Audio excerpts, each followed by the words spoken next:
making this announcement in compliance with the Open Public Meetings Act, Chapter 231, Public Law 1975, Laws of the State of New Jersey. The Borough Clerk has prepared a schedule of the meetings of the governing body of the Borough of Kenilworth for the year 2023. The Borough Clerk has posted a true copy of the schedule on the bulletin board located at the front entrance of Borough Hall and has mailed true copies of this schedule to the local source, the Star Ledger, and the Home News Tribune, and is maintaining a copy of this schedule in her office during the year 2023. Accordingly, the notice requirements of the Open Public Meetings Act have been satisfied in regard to this meeting. Please stand for the salute to the flag. Allegiance to the flag of the United States of America and to the republic for which it stands, one nation, under God, indivisible, with liberty and justice for all. Roll call, Madam Clerk. Councilman Finestrella. Here. Councilman Morrow. Here. Councilman Pence. Here. Councilman Puglisi. Yes. Councilman Scarice. Here. Councilman Zimmerman. Present. Thank you. Finance report, Councilman Puglisi. Thank you, Mayor. We received $327,000 from Union County as part of the Kids Recreation Grant Programs. Some of these projects were completed using funds to rebuild the playgrounds, basketball court, and renovations for the new soccer field. This is a matching grant, which the county put up half, and we had to match the other half. And that's a total, again, $327,000. Our finance office filed the required state library aid application, and that has been filed with the state, and that's again for the benefit of our library.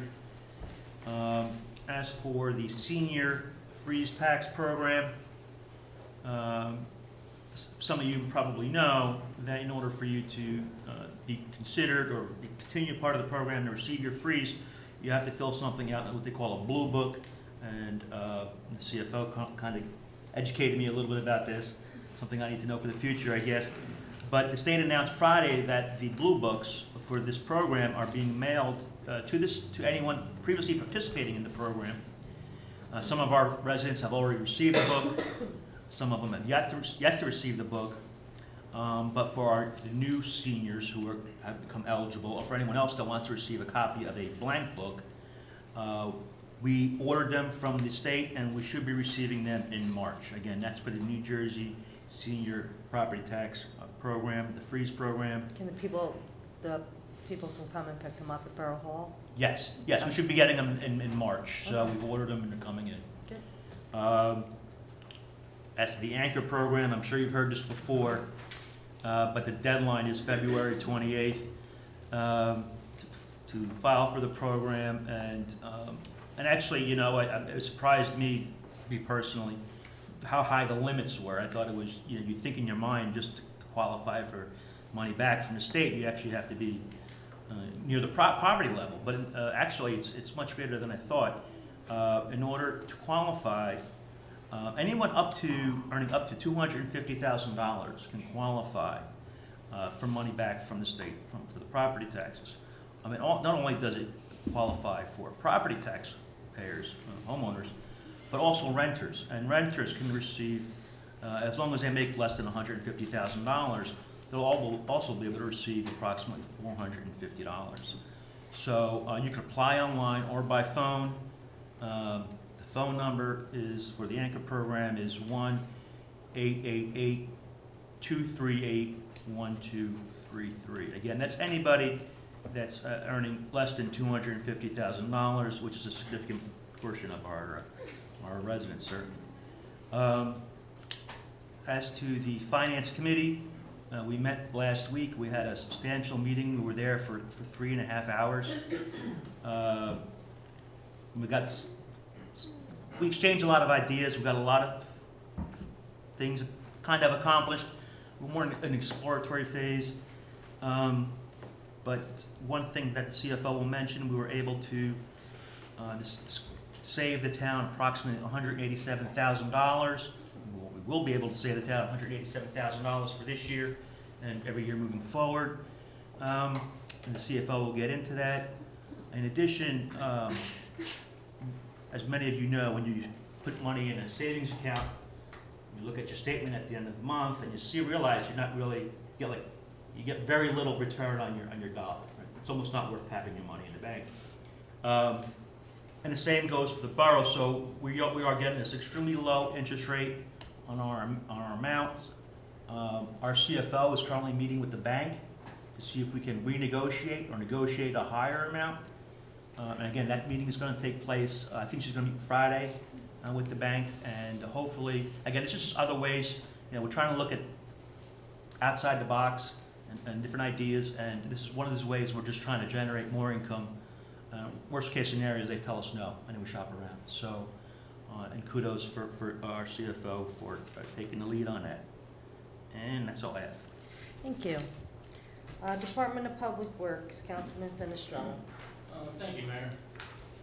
The DPW continues to address emergency road repairs, weather permitting. They collected and disposed of 85 tons of recycling for a total cost of $8,425.60. They collected and transported 5 yards of tree parts, 55 yards of vegetation for a total of $1,350. They also collected and disposed of 245.67 tons of municipal solid waste for a total cost of $18,381.22. As a reminder, residents that their DPW facility is open on the first Saturday of each month for recycling drop-off. The next date will be March 4th. They will accept recycling, e-waste, electronic, computers, TVs, motor oil, scrap metal, Monday through Friday, 7 a.m. to 2:30 p.m. They responded to one emergency call service for a total of 8 hours. Tree work continues for 2023. Be advised that emergencies take precedence. Street sweeper continues to go out daily as per the NJDEP regulations. We'd like to congratulate Mr. Marcos Alvarado, DPW Employee of the Month for January 2023. Mr. Alvarado, a part-time employee, continues to display outstanding effort, knowledge, and initiative. I'd also like to recognize Mr. Ronald Ott and Mr. Kyle Advensky for 5 years of service as of January 2023.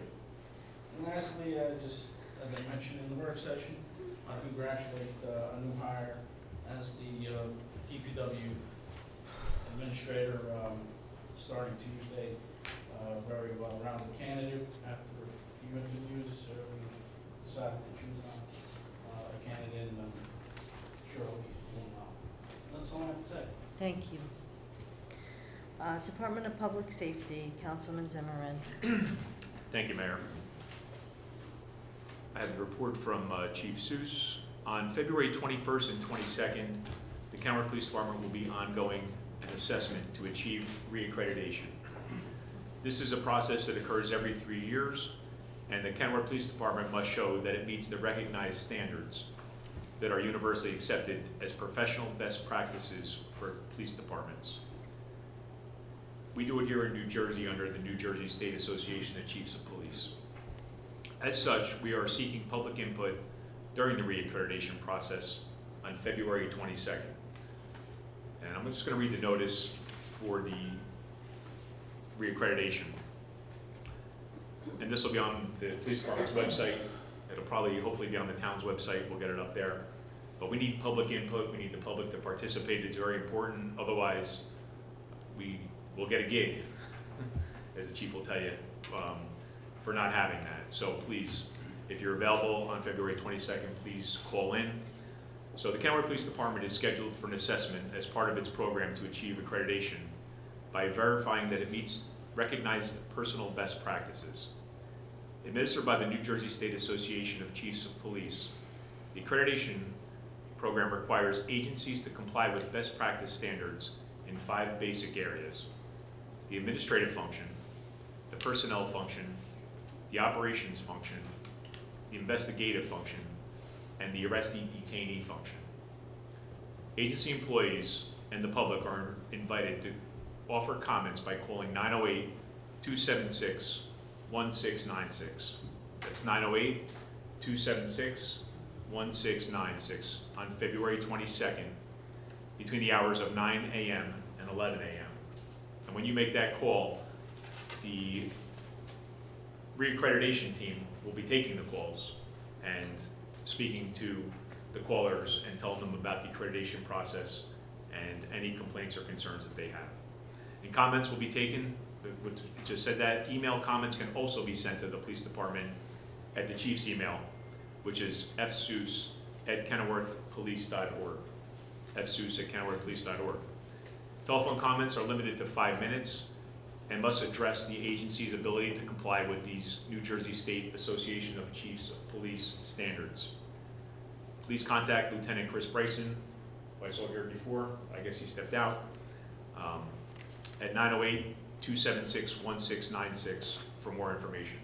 So the calls will be fielded from his desk. Anyone wishing to submit written comments about the Kenilworth Police Department's ability to comply with the standards for accreditation may send them by email to Harry J. Delgado, Accreditation Program Director for the State Association of Chiefs of Police. And his email is hdelgado, DELGADO, @njsacop.org. That's hdelgado@njsacop.org. Or write to the New Jersey State Association of Chiefs of Police Law Enforcement Accreditation Commission, which is located at 751 Route 73 North, Suite 12 in Marlton, New Jersey. But if you can, please call in. That's the most important thing. I'm going to see if I can call in that day too, Chief, to make sure that we can meet that standard that day. If nobody calls in, we have a problem. So please, that's everybody's chance to call in and ask about it, and there will be people to answer your questions. Tomorrow, Thursday, February 16th at 5:30 p.m., the Union County Police Chiefs Association will be holding an education session regarding police use of force at the John H. Stamler Police Academy on Raritan Road in Scotch Plains.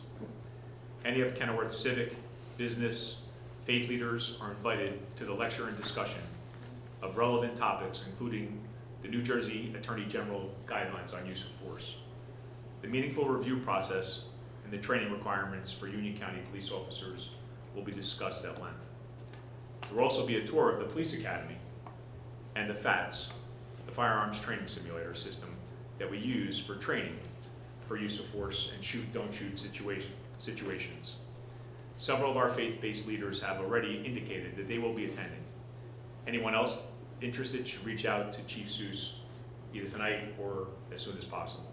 It's tomorrow, so I don't know if this broadcast will be out there. Also on February 11th, a North 18th Street resident was the victim of another catalytic converter theft. The theft occurred just before 4 a.m. when the resident was awoken by the sound of a power tool being used in front of his house.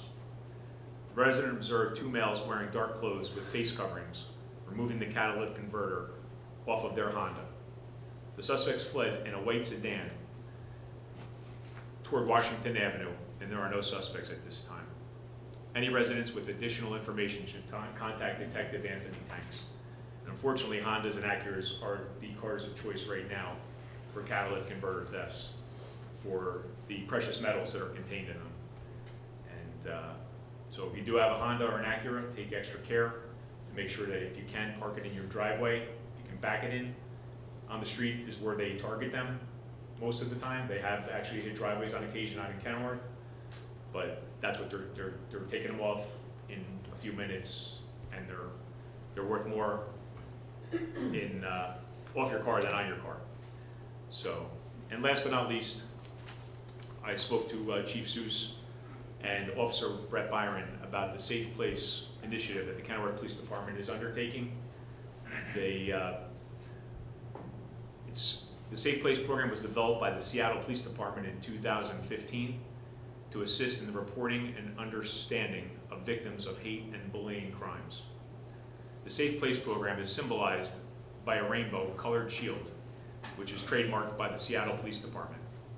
This shield is designed to be used by various departments in various compilations. Due to the trademark, these variations must be approved by the Seattle Police Department. program is a law enforcement-based and designated to help educate, understand, and promote the reporting of hate crimes. Although law enforcement-based, the forming of active collaborations between the police, businesses, social organizations, and schools is imperative to the program's success. Seattle Police Department's Safe Place program has been making communities a safer place to live and has been adopted by over 300 law enforcement jurisdictions throughout the United States and in Europe also. And you may see this sticker, it's kind of hard to see. It's like a rainbow, it says Safe Place up in the corner. That'll be forthcoming rather, and it'll be out or inside different businesses in town.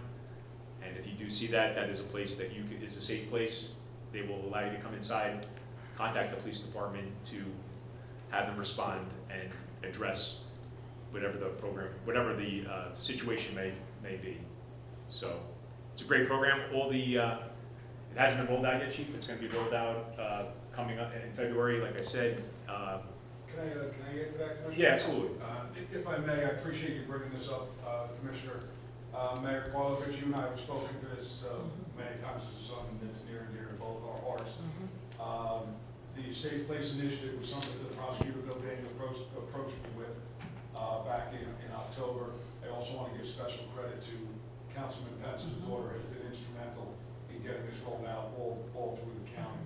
I'd like to say that I'm very proud that Kenilworth was the very first police agency in Union County to get certified in the Safe Place Initiative, and that Union County was the first county in the United States, probably the world, where every single one of our police agencies is an accredited agency with this Safe Place Initiative. Great. So what we've done, we've got these stickers printed up. My hope is that eventually every single business in town will display one of these stickers. Telling the LGBT community that we support them and that hate has no place in Kenilworth. It's something that we already believe, it's something that we already do, but these stickers mean a lot. And what we're going to do is we have a business, the Kenilworth Diner has agreed to be the first business. We're going to have a rollout. We'll have some press coverage with them. We'll have the prosecutor here, and we'll do an official rollout with the Kenilworth Diner being our first business. Again, my hope is that every single business along the boulevard, every single business in town will eventually display these stickers and tell people in the LGBTQ community that if they feel threatened or unsafe in any way, shape, or form, that business will keep them safe until the police can call and get there. It's a wonderful program, and as somebody who has numerous members of my family and extended family who are in the LGBT community, this is something that's very personal to me and it means a lot to me. So I'm very, very proud of this program. I'm very proud of Brett Byron did a lot of the heavy lifting, a lot of the legwork on this. So I'm very proud of her for getting this done. And I'll advise you all, and we're probably going to roll it out within 2 weeks or so. So thank you. Excellent. for Thank you. bringing that up. And that's all I have, Mayor. Thank you, Chief. Thank you. Planning and zoning, Councilman Morrow. It's impossible to follow that, but I will try. Thank you, Chief Seuss and Councilman Zimmerman. That sounded like an excellent program for Kenilworth. So we'll talk about planning and zoning. 43 days in personally here, and I've come to grown accustomed to our construction department in this building, and I must say they are some outstanding people working there. We have had, I guess, some ups and downs, turbulent times over the last few years in that department. I wasn't here to experience them, but I hear the stories. So I'm going to tell you a story tonight about a turnaround, and I have some numbers that I think will be very impressive for the town here. So despite the changes that we've had and challenges with secretary staff and being down a code enforcer, tonight we'll be addressing that on our agenda, the department's gotten back to where they think they're on track. We have an average review and turnaround time for completed applications on permits to be under 20 days right now. So we're where we want to be. Complaints for code enforcement and zoning, even though we were down an enforcer, were being addressed expeditiously and in a timely manner to the point where every item has been closed out before the point where we had to issue summonses. So it's been a very effective department, and I just would like to take the time to thank them. So here are the numbers that actually prove the effectiveness. Building permits from January 2022 were a little over 5,000. This last month, we were at 11,412. So they've over doubled their productivity there. Zoning and miscellaneous applications, January 2022, we were at 200. and this last month we were at 1620. And obviously the pandemic and things coming out of it have a lot to do with this, but we have some very hardworking people here in Borough Hall. Trailer storage fees, last year we had 0, this last month 2,700. And we've actually, for road opening applications, we've doubled the time from last year, and we're processing them in less than 15 days, doubled the expediousness of them, I should say. So I would like to thank our borough engineer. I would like to thank Captain Dan Sims, the prompt attention that they've put around all these recent approvals and reviews. So thank you. I'd also like to address some things on the planning board. It seems to be business as usual over there for those folks. Again, learning some of the things going on over there. Of wild interest to me, and I think a lot of folks in town, is what's going to happen with the master plan. Watching it very closely. An update for the town here. Town planner, I think that's officially what they're called, has received the numbers from the Census Bureau on the demographics of Kenilworth, and that was a linchpin step in moving forward on the master plan. So those numbers are currently in review, and then the planning board subcommittee for the master plan can get to work, and this body will have work to do after that. So thank you, Mayor. No other Thank you. items to report on. I just want to touch base on one thing, just so the public understands that the productivity is up in the building department, which I am very happy about, and I think we all are. But do bear in mind that there was one person working by herself last year at that time. So it would stand to say that, of course, our productivity should be up, and I'm glad it is. Okay, Recreation and Fire, Councilman Pence. Thank you, Mayor. The Valentine's Day craft was held this past Sunday, which was successful, and 40 participants in 2 sessions. Softball registration, kindergarten through 8, the signups are closing March 3rd. Tryouts for middle school baseball, grades 6 through 8, is Monday, February 20th from 1:30 to 2:30, and February 24th, Thursday, 3:30 to 4:30 at the Gamers at North Michigan Avenue. Pre-registration is required. Easter egg hunt is tentatively scheduled for April 2nd. Details are on the Facebook page, and the flyers will be sent out to the school by mid-March. Summer camp inquiries are coming in, registrations are mid to late March. January fire report. Fire department answered 36 calls, 2 mutual aids. Rescue squad answered 50 calls. I also met with Chief Scuderi a couple weeks ago in reference to they're going to need a new ladder truck at one point. So I'm going to talk to finances to make sure the capital budget's been keeping up with that. The cost is quite high. I believe that, I was under the impression that money was being put aside So every each year correct. for I just wanna that make sure purchase. finances- Okay. Well, yes, Mayor, I was also led to believe a similar thing. But apparently, some years have been skipped, and we just brought that up at our last Finance Committee meeting. And I'd like to thank Chief Scuderi for showing up, not only for showing up, but it was a long meeting, and he was there, he was a soldier. These things can be boring sometimes, but, you know, he gave us a lot of good feedback in a lot of ways we can improve and make money for the town. So, and he did mention that.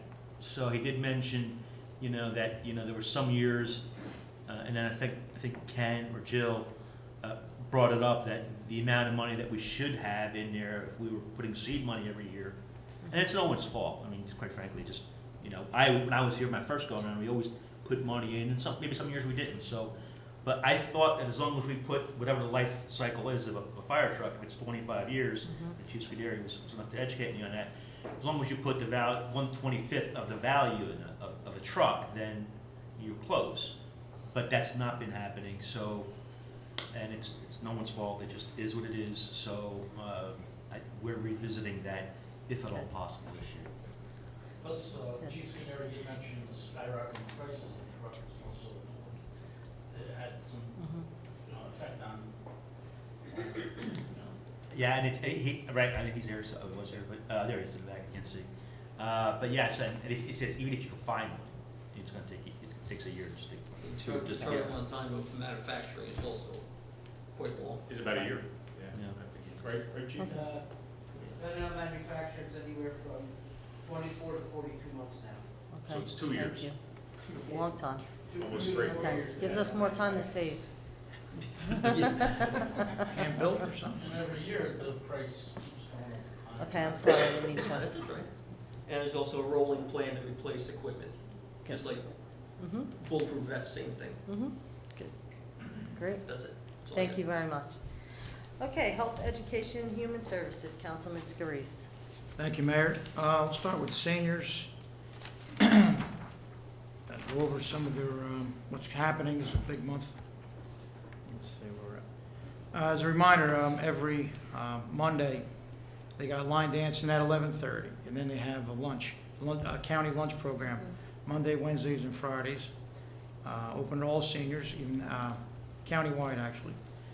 And then, let's see. There's always fitness on Tuesdays at 10:30, open to all seniors. And this Tuesday the 21st, there's a big celebration, Valentine's and Mardi Gras senior celebration, running from 12 to 3:30. They have lunch 12 to 1. Then there's music, singing, entertainment from Be Our Guest from 1 to 3 p.m. Then a dessert 3 to 3:30. Anyone interested? It's open to seniors 60 and older.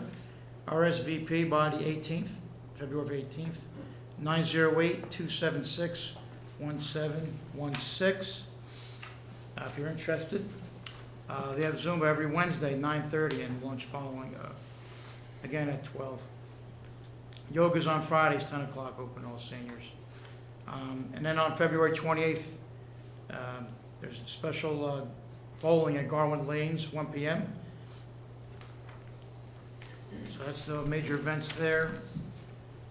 Library. One of the things that came up was safety concerns from an employee. Since you don't really feel safe leaving there, they have a policy where employees don't park in the parking lot, so the parking lot is available to patrons of the library.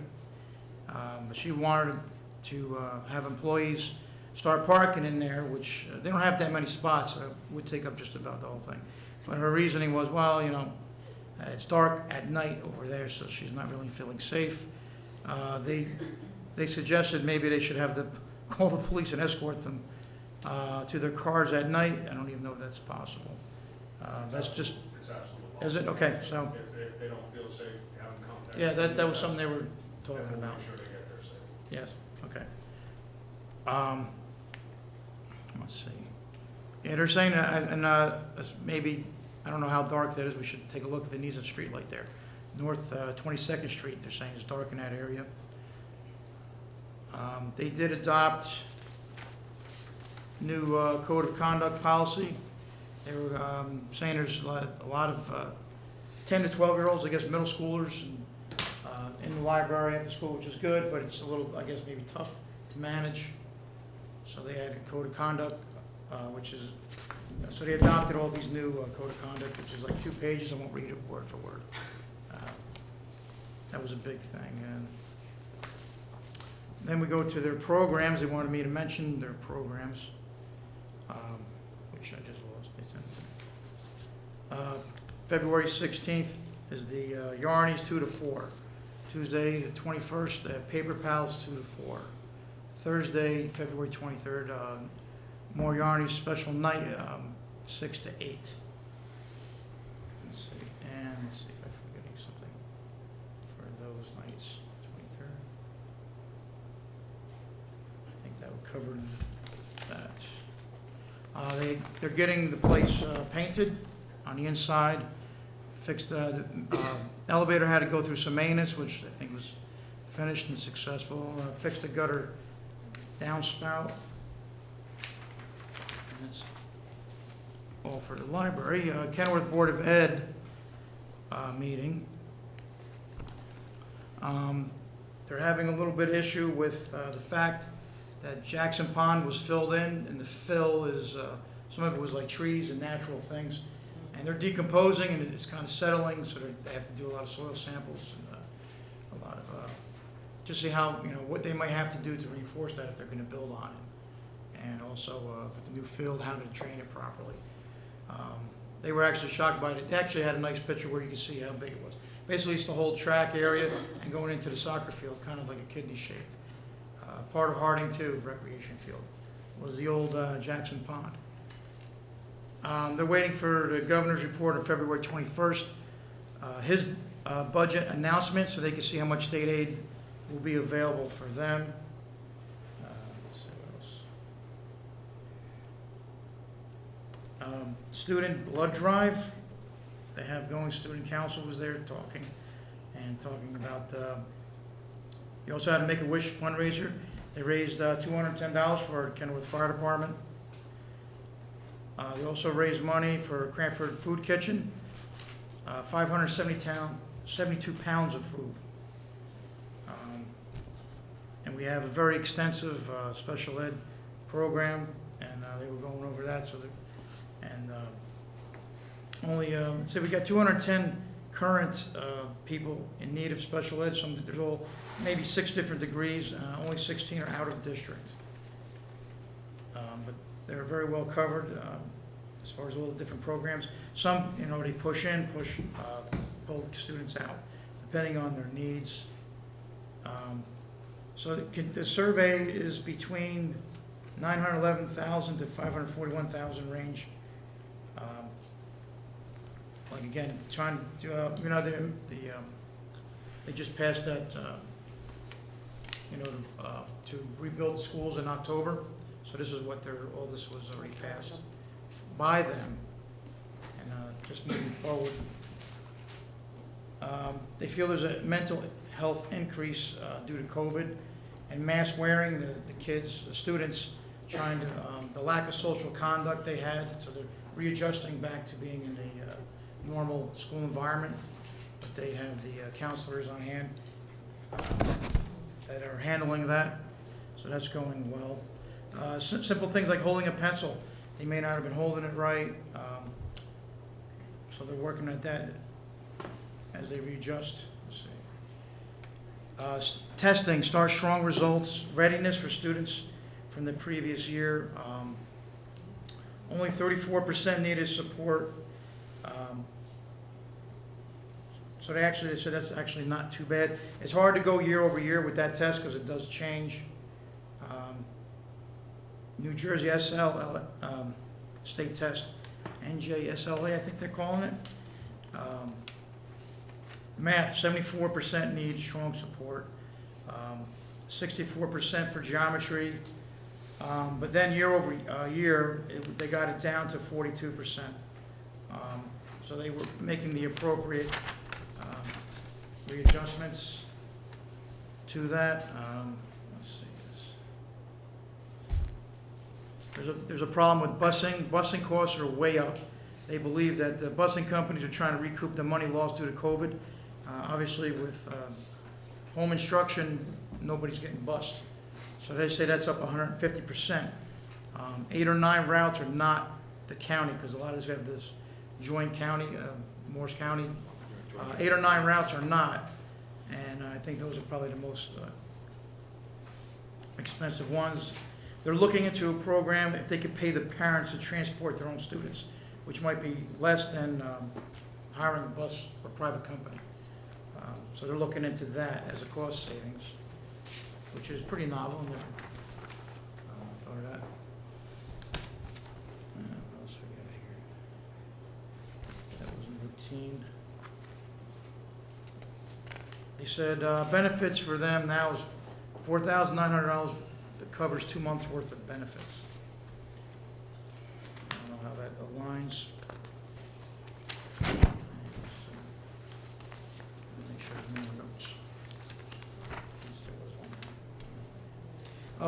Also of note, resolution number 24, the board abolished the following policies: the road forward COVID-19 health and safety, they abolished, and school employee vaccination requirements, they abolished.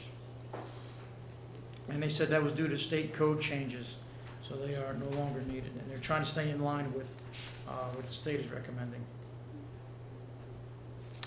Last thing, what else we got? They're having problems due to still with their HIVAC system that they're getting supply chain issues. 52 weeks they have to wait for switchgear.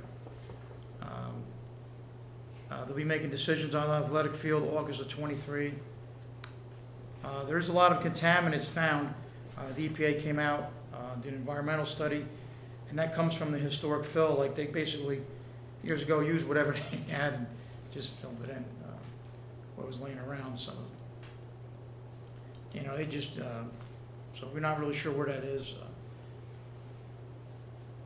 So it is decomposing and settling. The whole field is actually sinking because it's not solid.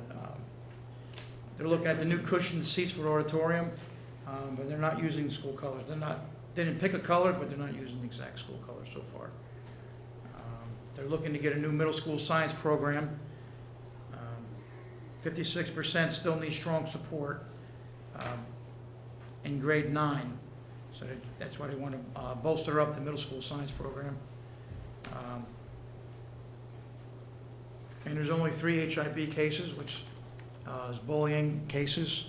So that seems pretty low for that time period. So that would You said take care- 53? No, 3. 3, okay. Just 3. Thought, when you said it low, I was, oh. No, 53 would be, I think would be Okay. high, but it was only 3, and I think 1 was already ruled unfounded, so that's good. That means conduct is good in school, and I think that's all I have. Board of Health will be tomorrow night, so next meeting I'll have some more updates with that, and that's all I have, Mayor. Thank you. Okay, so a motion to accept and approve committee reports. Motion. Second. All in favor? Aye. Aye. So we'll do that. I'm thinking I'll have them read that before we do the ordinances on the land. So one, we can do now. I'll read it now. We'll do it right before, okay. Okay, Mayor, we have one ordinance for final adoption. That's ordinance 2023-1. Ordinance amending the 2021 revised agreement between the member municipalities of the Rawway Valley Sewage Authority. Is there a motion for, to open the public for hearing on ordinance 2023-1? Motion? Second. Does anyone have anything to say on this ordinance and this ordinance only? Please step forward and state your name and address. Okay, seeing no one, is there a motion to close the public hearing and adopt ordinance 2023-1? Motion. Second? Can I have a roll call?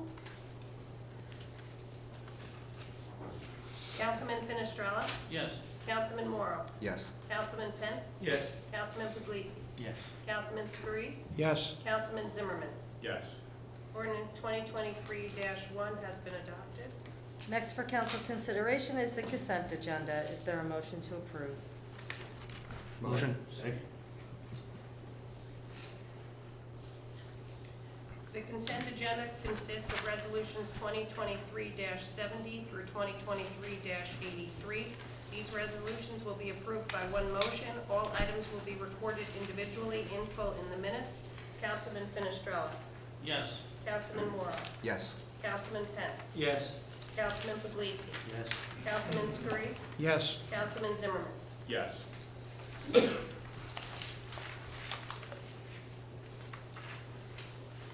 We have 5 ordinances for introduction.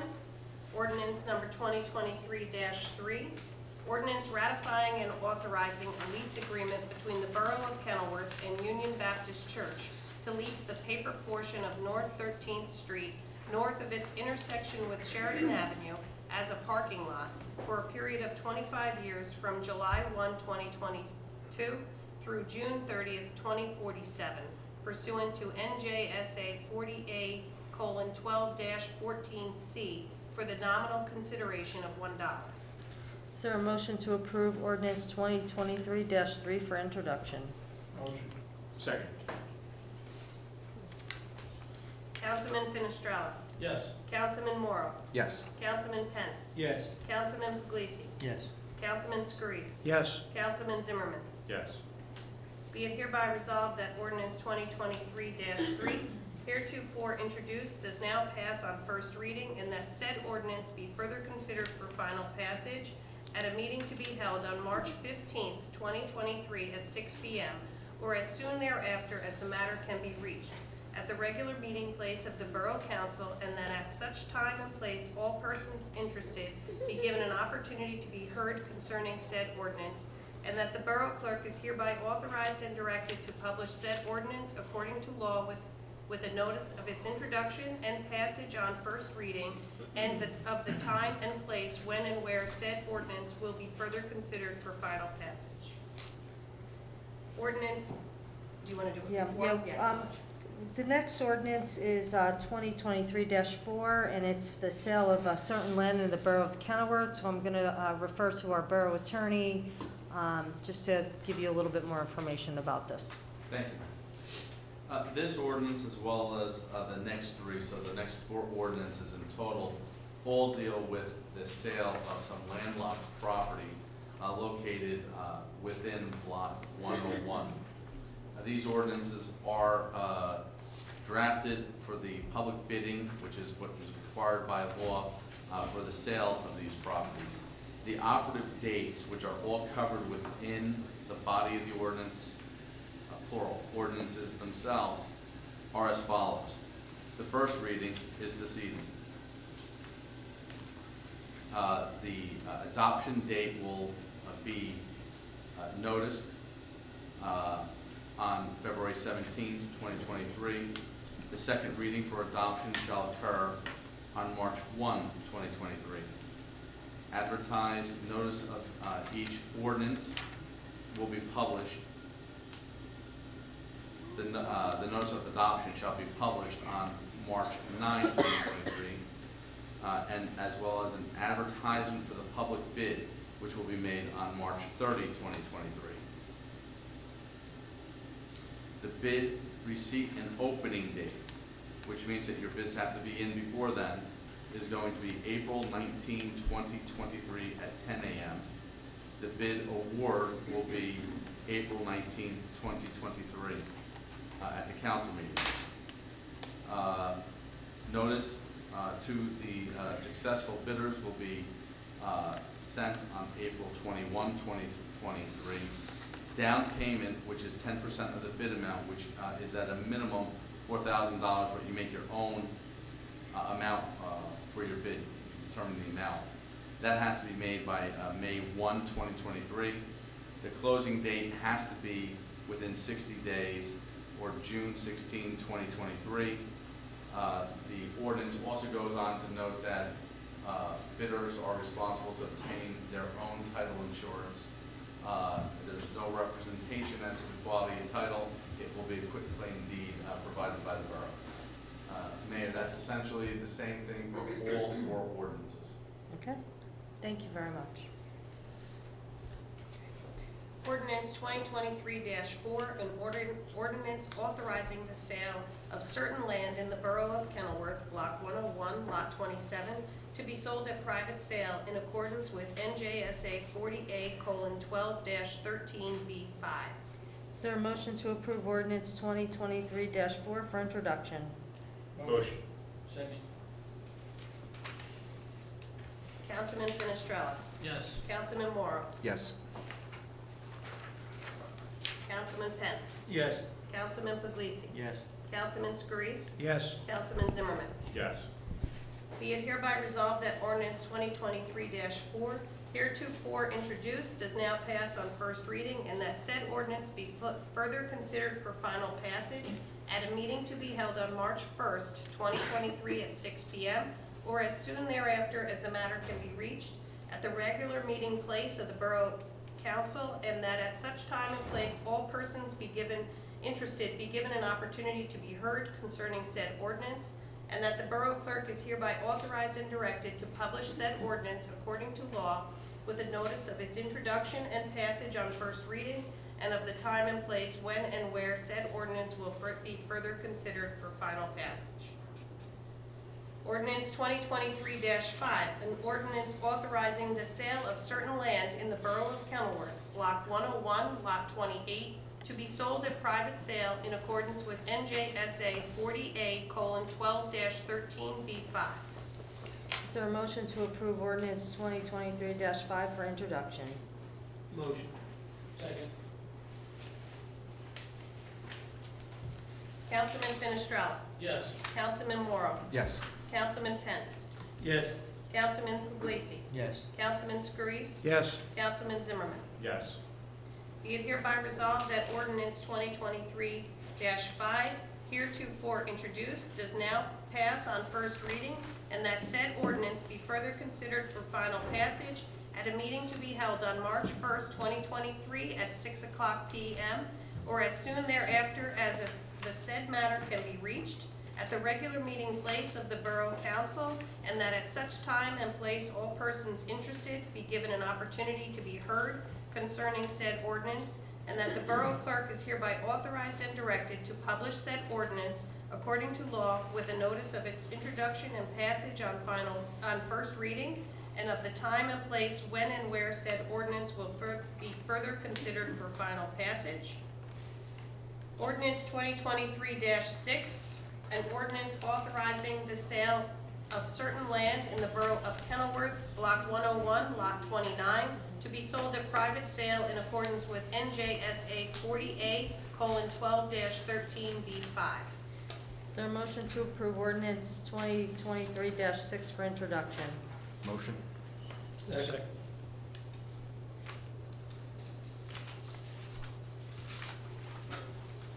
So sorry. Councilman Finestrella, Yes. Councilman Morrow, Yes. Councilman Pence, Yes. Councilman Puglisi, Yes. Councilman Scarice, Yes. Councilman Zimmerman. Yes. Be it hereby resolved that ordinance 2023-6, heretofore introduced, does now pass on first reading, and that said ordinance be further considered for final passage at a meeting to be held on March 1st, 2023 at 6:00 p.m. or as soon thereafter as the matter can be reached at the regular meeting place of the Borough Council, and that at such time and place all persons interested be given an opportunity to be heard concerning said ordinance, and that the Borough Clerk is hereby authorized and directed to publish said ordinance according to law with a notice of its introduction and passage on first reading, and at the time of the time and place when and where said ordinance will be further considered for final passage. Ordinance 2023-7, an ordinance authorizing the sale of certain land in the Borough of Kenilworth to be sold at private sale in accordance with NJSA 40A:12-13B5. Is there a motion to approve ordinance 2023-7 for introduction? Can I ask the borough attorney a question about this one? Is that okay?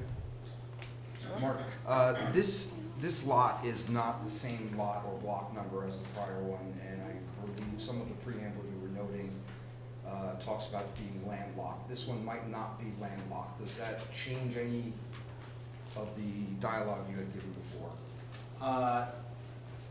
No, all the ordinances all have the same time frame. The deadlines that I had mentioned were appropriate. I do appreciate you pointing that out, Councilman. I was apparently incorrect. I know that Mr. Dugan's office drafted these. I didn't.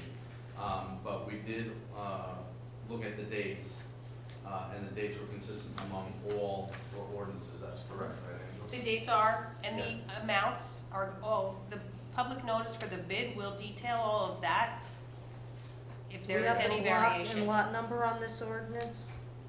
One of them didn't. Mayor, I can tell you what it is. No, this one is Yeah. block 19, Yeah. lot 10. So, Okay. Councilman Morrow is absolutely correct, and, I would say Okay. the photo was included in that. As long as it doesn't change the advice or recommendations or No, the timeframes you're recommendation given. was only with respect to the timelines. Obviously, the statement with it, that I made about the lots that were being, for sale being landlocked doesn't apply to this one. At least it doesn't pertain, apply with respect to block 101. Appreciate the clarification, thank you. Thank you.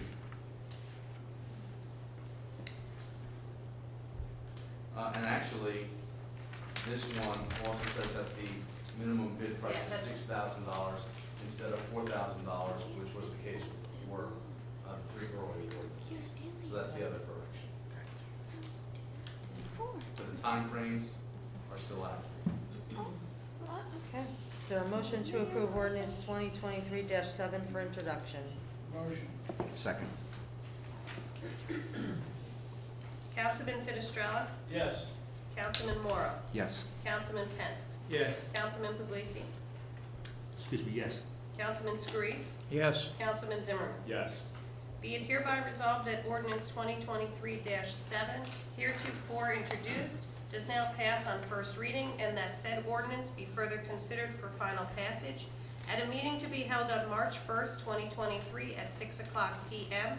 or as soon thereafter as the matter can be reached at the regular meeting place of the Borough Council, and that at such time and place all persons interested be given an opportunity to be heard concerning said ordinance, and that the Borough Clerk is hereby authorized and directed to publish said ordinance according to law with a notice of its introduction and passage on first reading, and that of the time and place when and where said ordinance will be further considered for final passage. Okay, is there a motion to open the floor to the public? Motion. Second. All in favor? Aye. Does anyone have anything to say for the good and well-being of Kenilworth? Please come forward and state your name and address. Sorry, if you don't mind. What's Who that? did the motion Oh, on of that and course. second? Joe did the motion and I second. Okay. Sorry about that. Thank you. No, thanks. Oh,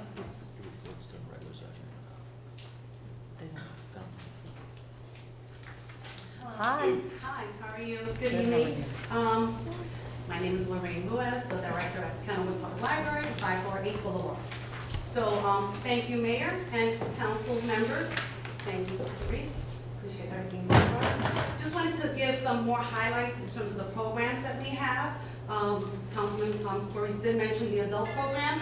However, we do have a lot of children's programs that I want to push out and have participants engage and attend our program. So February 16th and the 23rd, which is a Thursday, we have our Legos at the library, which is being held at 3:30 for ages 4 and up.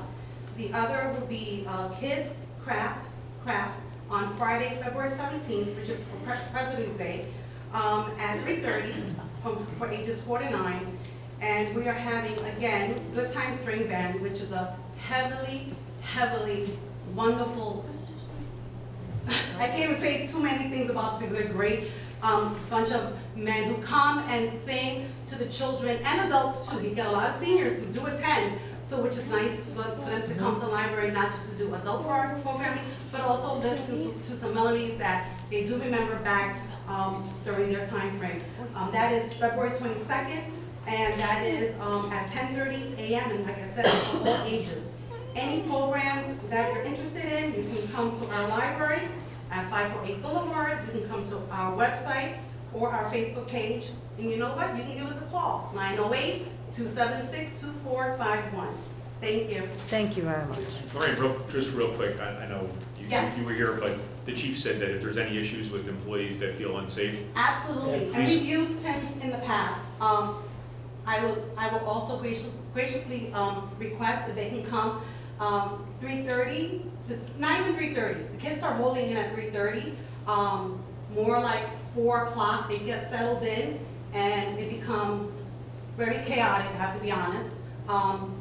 It can be manageable, but you get 1 or 2 kids who want to act up, start goofing around, running around, cursing at times out loud where other parents are there in the adjoining room. So we have to at times, handle it with certain care and let them know they have to leave for the day.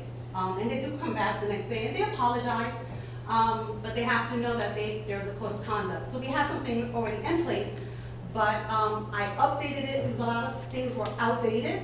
And so getting to what you were saying with regards to the evening, that is something that Chief has provided in the past.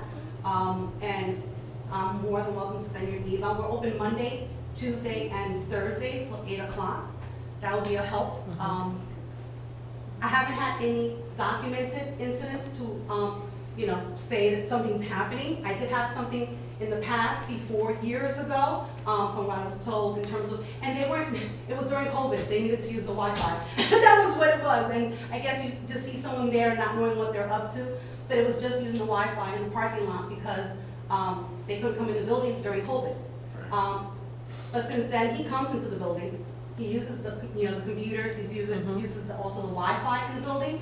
So Nothing has happened since then, knock on wood, but I do feel comfortable that I can reach out to chief and have him, you know, I need officers, in the evening, but then also I wanna push again, afternoon too. Let's not forget the afternoon, because we do get people, in the building. Morning, not as, heavily used because it's 10 in the morning. We do get some people coming in, but it's more in the afternoon where we get an abundance of kids, and it's all in the junior room, and it's kind of like, almost like a classroom, like 20 kids. Right. So it gets a lot to manage with one person. Sometimes we'll send a second person downstairs, but even then, that's hard to manage.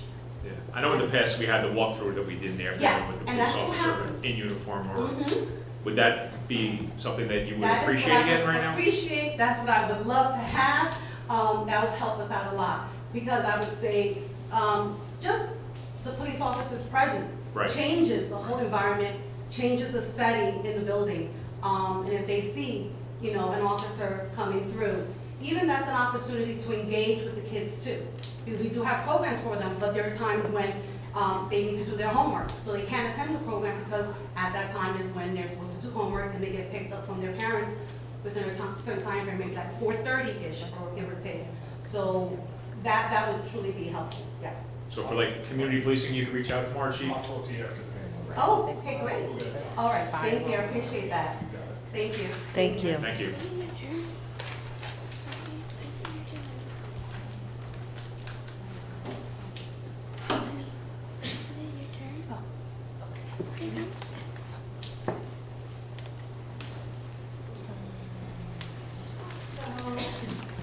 Hello.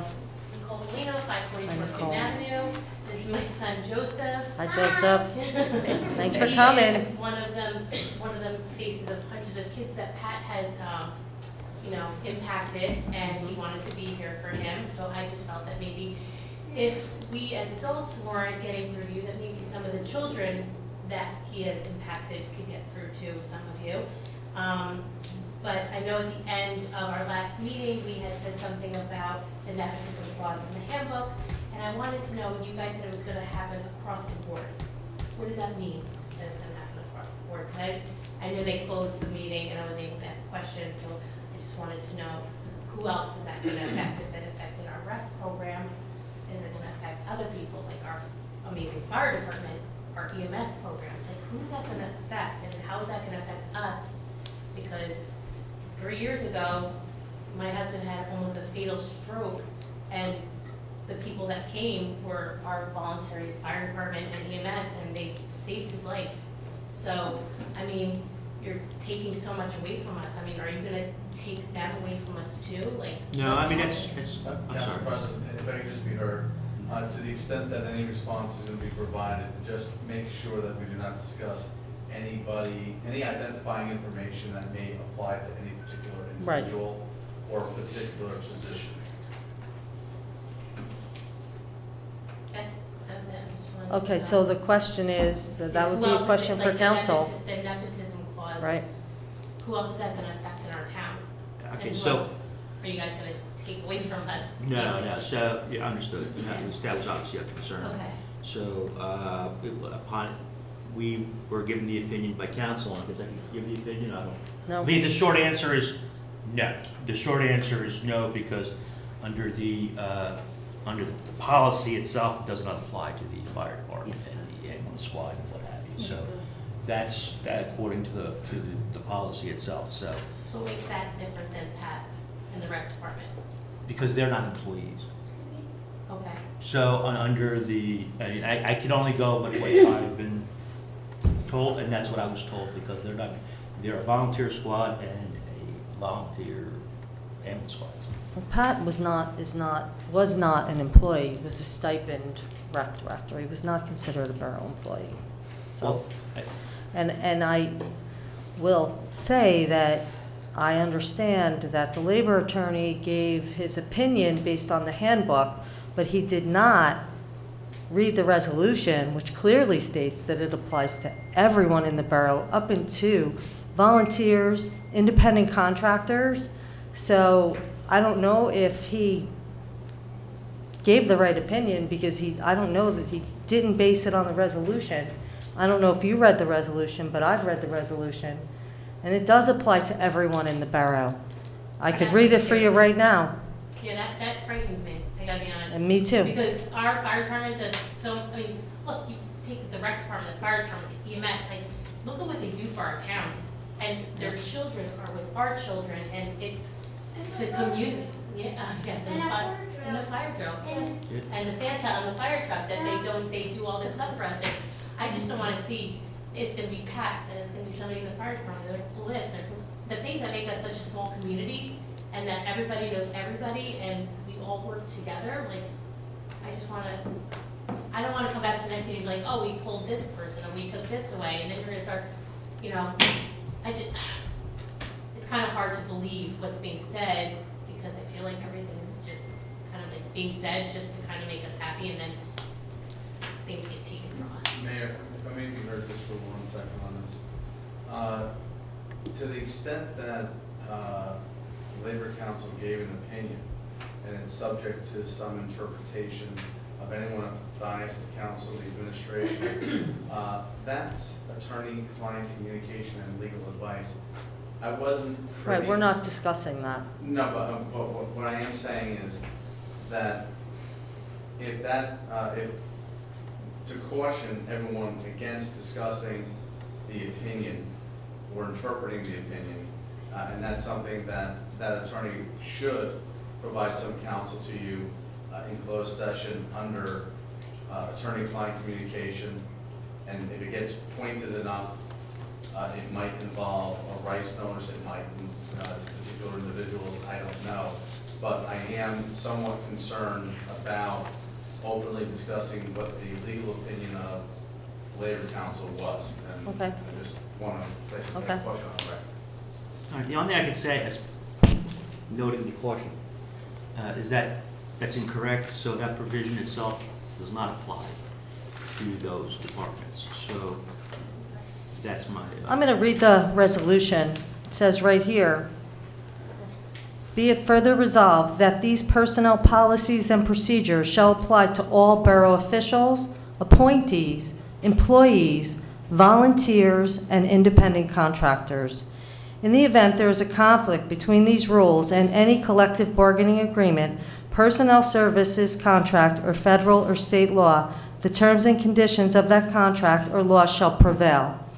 In all other cases, these policies and procedures shall prevail."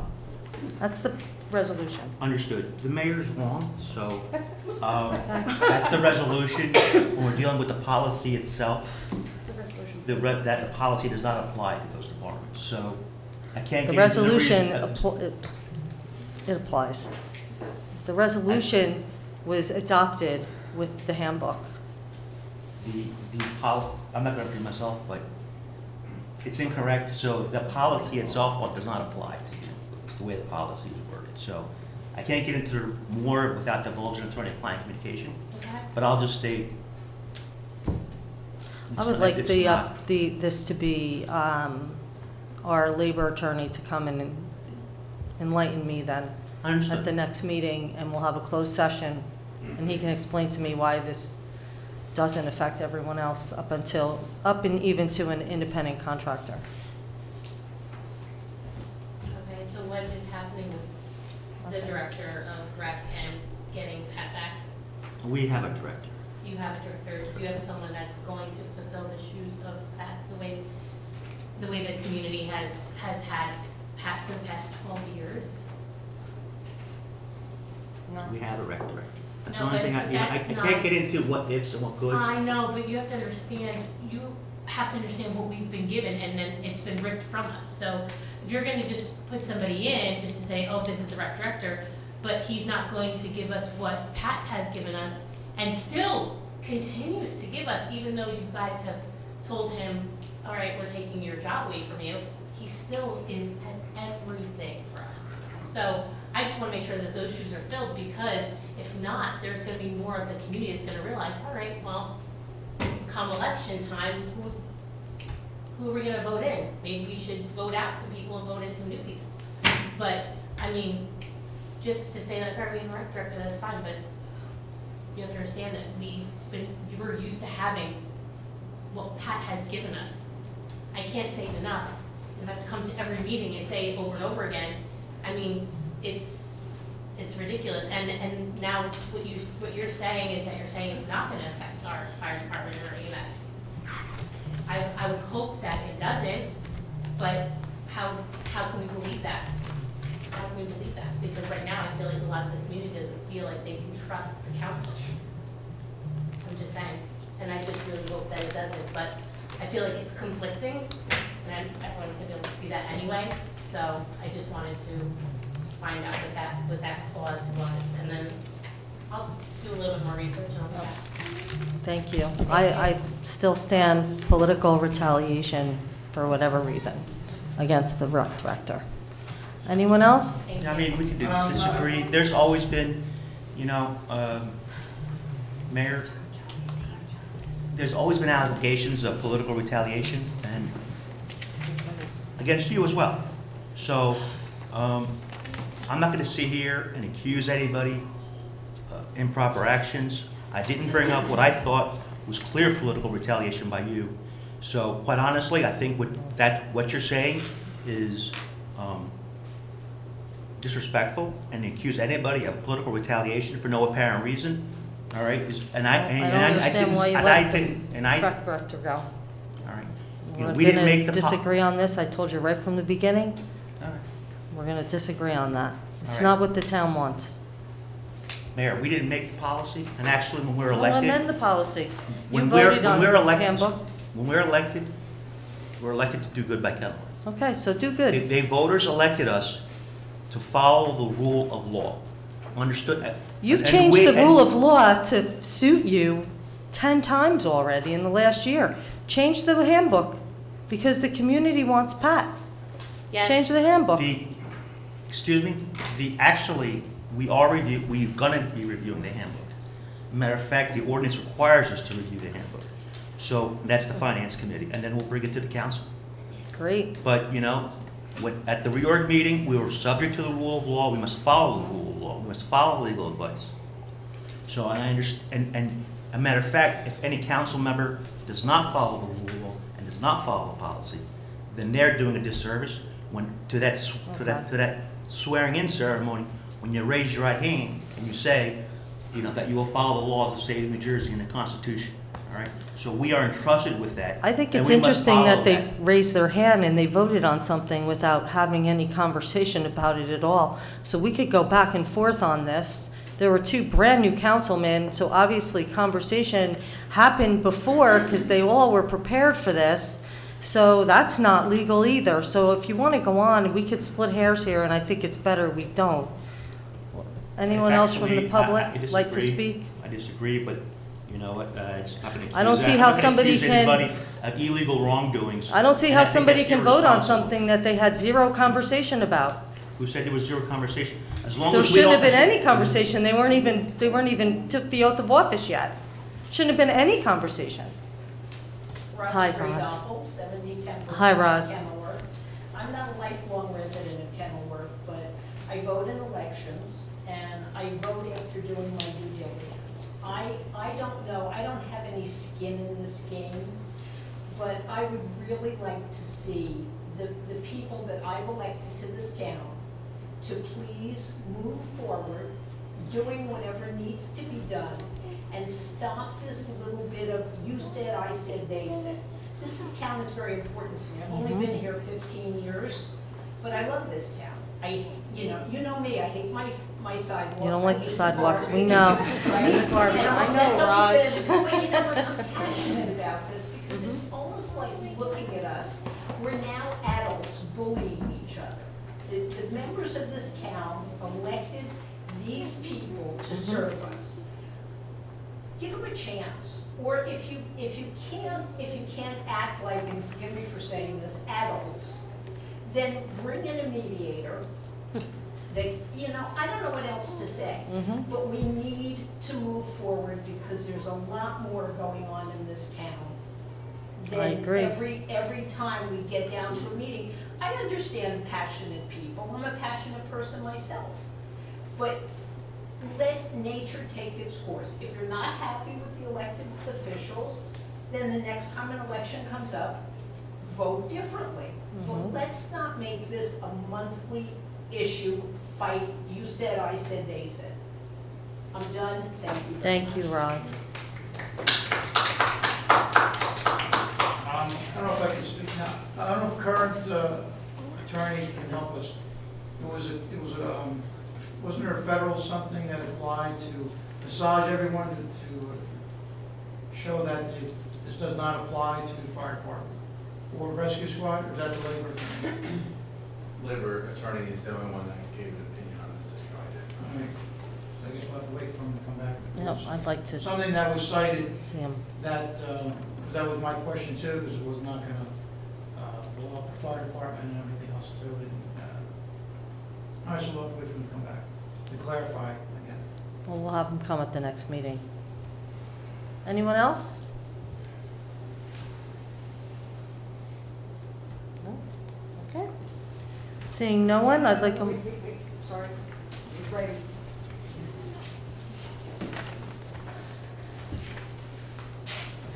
Good evening. Nancy Good Zimmerman, evening. 35 North 7th Street, Kenilworth. Madam Mayor, council members. Can you speak up, please? Sir. Thank you. Madam Mayor, council members, and the public. I'm here tonight because, as most everyone in this room knows, I am Councilman Zimmerman's wife. Mhm. I'm also a 24-year member of the school board here in this town.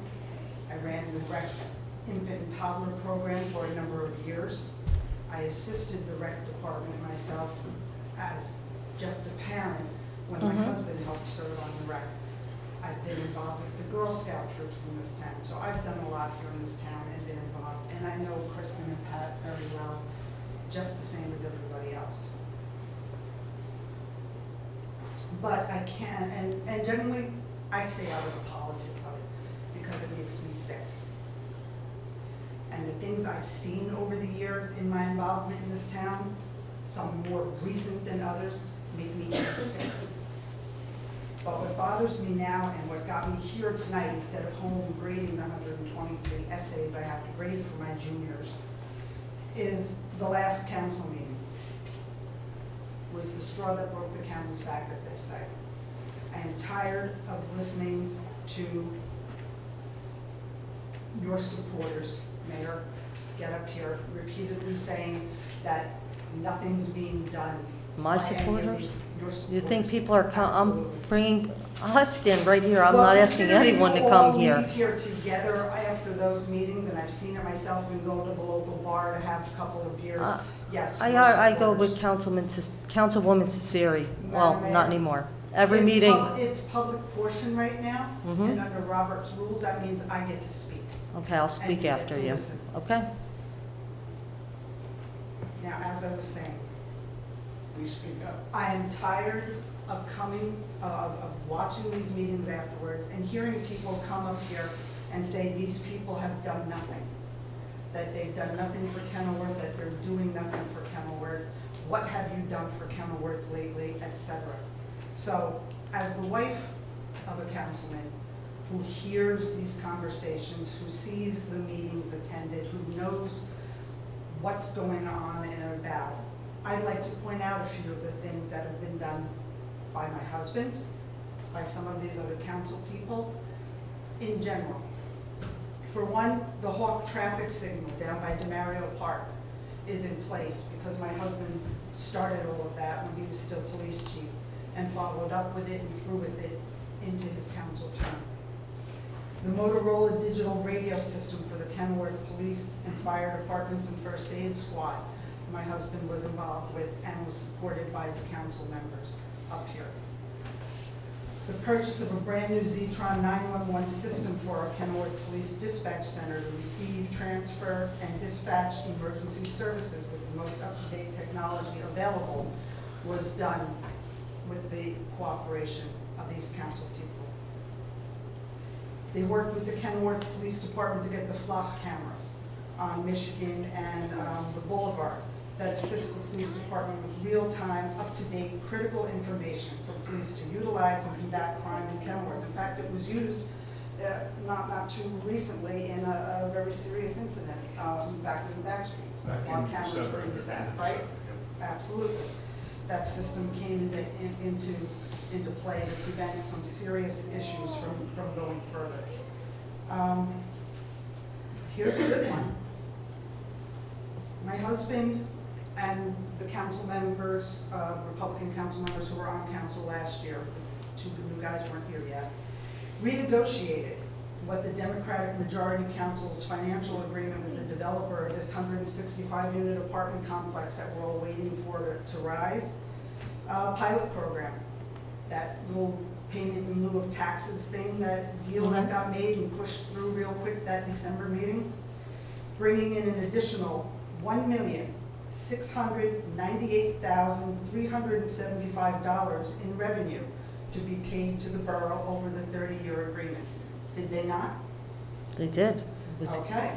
Additionally, they made the development financially responsible for their sewer usage, the garbage, and the recycling pickup. That's something these people have done. That was in the I'm initial agreement. I'm not done.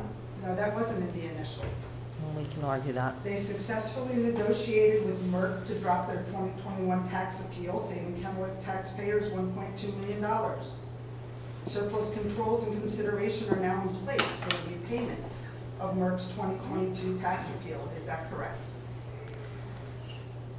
Is that correct?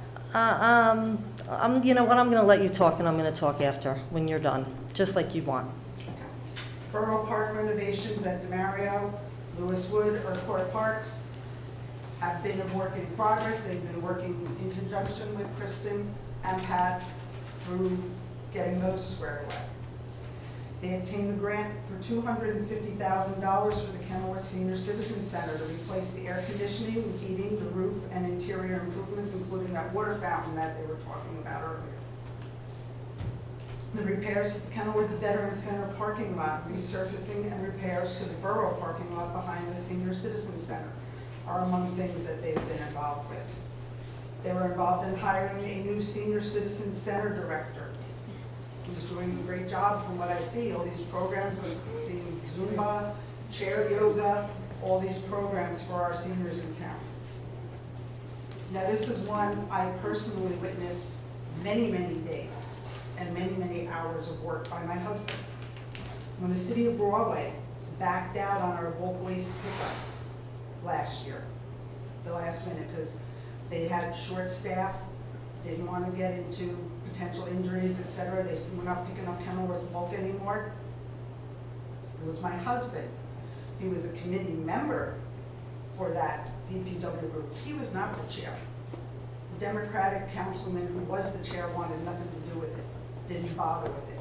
The DPW had reached out to my husband on multiple occasions and phone calls, what can we do?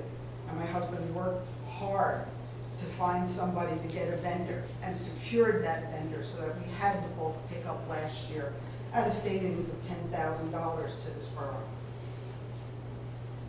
On a personal point for him, he's constantly fought and maintained the fact that we need to maintain our dispatch center here in the Kenilworth Police Department. And that was an initial issue right before when he retired, where there was a whole little back and forth over, were we looking at getting rid of them and going to county dispatch, or weren't we?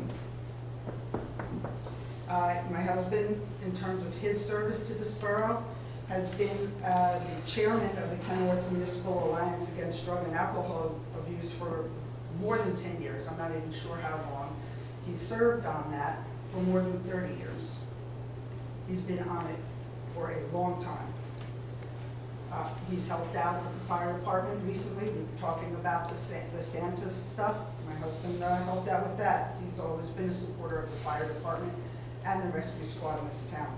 One of my former scouts served on the rescue squad, and we truly appreciate as a family and respect our fire and rescue personnel in this town. And I know my husband would never do anything to hurt those departments, and I seriously doubt that any of these other people would as well. Those are just a few of the things.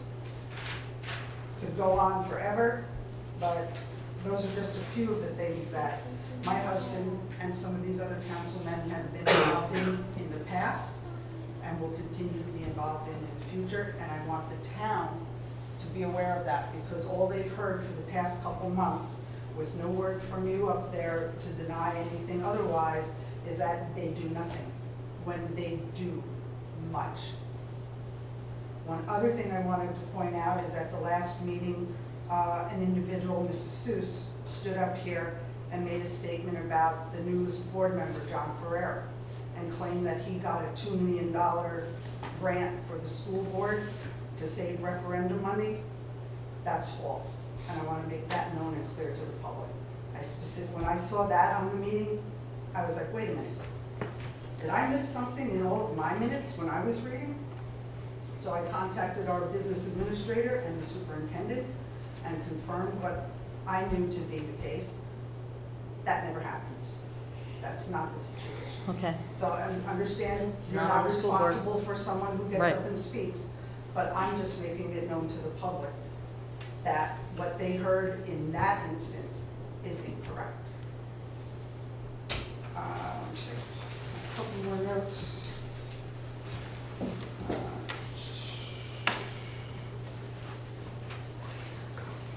The only other thing I have to ask, just out of curiosity, about the PAC situation. We talk about the handbook, the nepotism thing keeps coming up. The handbook came into place while there was a Democratic majority with this nepotism thing. Why at that point in time, and this is just a question that's been bugging me, in fact, I talked to Kristen about it directly. Because I know on the school board, whenever we have something that involves grandfathering people, because I know I've heard that word tossed around, whenever we grandfather something, it's put in black and white and memorialized and put into the record. Was that done here? I asked the borough, well, I'm going to let you speak, and then I'm going Well, to... that was my question, was that done here? I asked the borough attorney at the time, because I had that same concern, and he said that they Mr. were... Peace. Correct, that they were grandfathered in, they were already employed here, so I didn't even know that there was something to be put in writing. He was the borough attorney, that was his advice. So on the advice of your attorney, Right, Mr. Peace, correct. the one that you wanted to maintain here. Well, listen, you want to start talking about attorneys that maybe have given bad calls? I mean, every attorney... There's a bunch of them out there, I Well, know listen, that. Nancy, I'm just saying, we could split hairs here, too. we could. I'm just saying, that's something that should have been done, and maybe that's something Well, that can be done. I agree with you, I wish it was. Okay? However, I still don't think it's the handbook is the reason why he's not here. Okay. So I'm going to respond to that. That was a lot to say. And some of it I might have missed. We're going to close. But, okay, is there anyone else from the public that would like to speak? Sure. Nina Vera, 739 Kingston Ave. I'm sorry, is that your residence? That's the home I own, I pay taxes in Okay. town. and I No, have we, business I'm sorry. in town. We need, I asked Mark, we need the residence. So, can you just give us your residence address? My home is at 739 Kingston Avenue. That's where you live. So on your agenda, you had a 3-minute rule. There was a 10-minute and 49-second conversation. So all the rules are at your whim. No, I'm just working on the address. I'm So- just working no, on no, that. I asked your... Mayor, am I allowed to speak as a homeowner in town that pays property taxes? You are allowed to No, I speak. didn't Mayor, allowed to can I- speak. can I You're allowed address to that speak. question? Yes. So the mayor presides over the meeting, and the Open Public Meetings Act requires uniform enforcement. The mayor had, in the past, not interrupted anyone else from speaking. So she uniformly, this evening, upheld that same pattern. So I don't see a violation with APMA. Had she enforced the 3-minute rule with other people on subject matter for whatever reason and did not enforce it with others, then there would be a violation of APMA.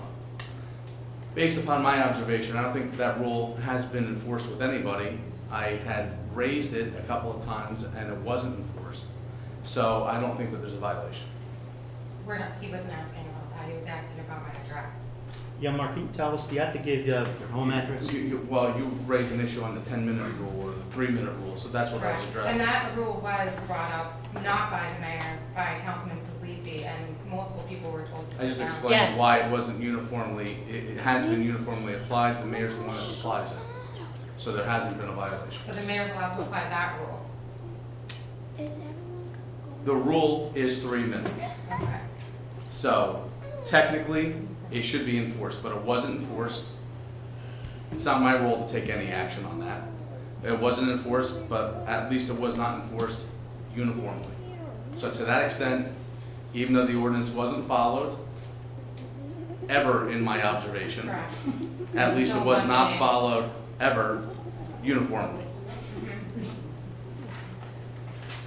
Okay, so can I continue or? You may. Okay, thank you. You had multiple appointments on tonight. Mhm. Were any of those appointments discussed with yourself as the mayor? No, not on the Okay. finance Because committee. I agree, with the previous woman that spoke before the last one, that, people were elected to do a job and we should trust the elected officials, but I don't think that's what's being done here in your case, so it's, I guess, certain council members and, I wasn't involved in the hiring Anything. process. I haven't even seen the actual applications, but I'm gonna look at them, the resumes, after tonight. they're hired. Thank you. Okay, thank you. Thank you. And Marcus, I mean, they are required to give their home address, right? And give their I gave address. it. Yes, that's always been my understanding, the Open Public Meetings So I Act. have to put it in She the did give minutes. her address. Actually, Yes. Give my so can you give me your address for the minutes? 739 Kingston Avenue, Kenilworth, and I can show you my driver's license as well. Anyone else? Okay, seeing no one, I'd like a motion to close the floor for public discussion. Motion. Second. Okay. So now I will address some of what was said. First of all, I never ask anyone to come up here on my behalf. I've never done that. People are upset, and rightfully so. I agree that the termination of our rec director was not the right move for for our borough. I agree it isn't what our residents want. And I believe it's going to continue to come up over and over. As far as the dispatchers, I 100% have always supported the dispatcher.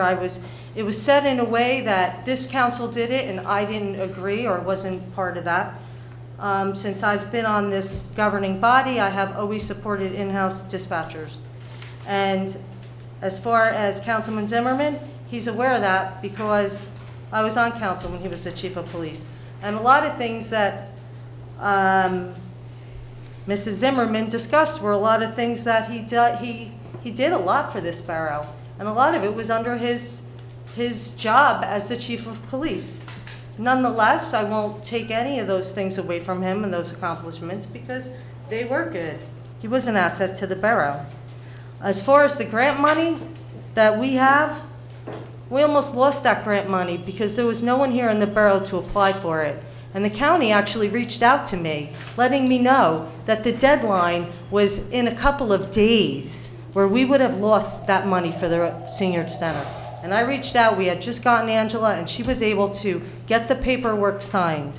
So it was definitely something that almost fell through the cracks, and I'm glad it didn't. Okay, so that really wasn't part of this governing body that we got that grant. As far as nepotism, I could say that our present senior director is nepotism. Okay? However, I do think she's doing a good job over there. And I'm glad she's there. And the seniors seem happy. And that's what I care about, that the residents are happy and the residents are getting what they want. And if they want her to be there, that's great. As far as the handbook, there's several people on this governing body that voted on the handbook. Had I had any clue that that handbook would be used to remove Pat, I would have done whatever I needed to do to secure his position. I still feel that it's a policy that could be interpreted many ways. They do not work for each other. They don't hire and fire each other. I don't even really think the nepotism really applies. And as far as people here, there's people on this governing body that have tried to hurt our volunteers and someone that works very hard on our fire department.